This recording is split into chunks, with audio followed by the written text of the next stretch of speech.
want you to know that this is about your voice.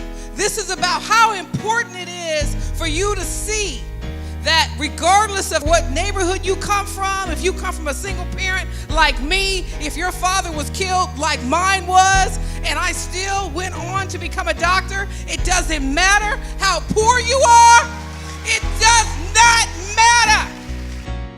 Middle class non-existent, little resistance. Tech is big business, the next big invention.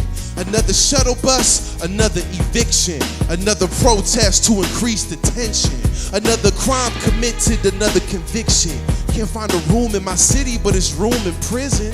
My moves are restricted under apartheid conditions. Newcomers to the hood find my presence offensive, but my culture exoticized, vultures personified, pick the meat off the bones of a body as it slowly dies. Really though, I'm not surprised living in these modern times. This has been the grand design since the land was colonized. Imagine a world without creativity, without art or music. Rock the School Bells does three things.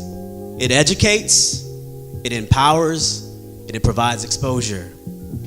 These are things that a lot of classes cannot provide, but hip hop does. And this is why Rock the School Bells is so important to continue on with hip hop education. Hip hop has always been a voice for those who have never had a voice, who have always been the voices. Many of the things that we want the same things.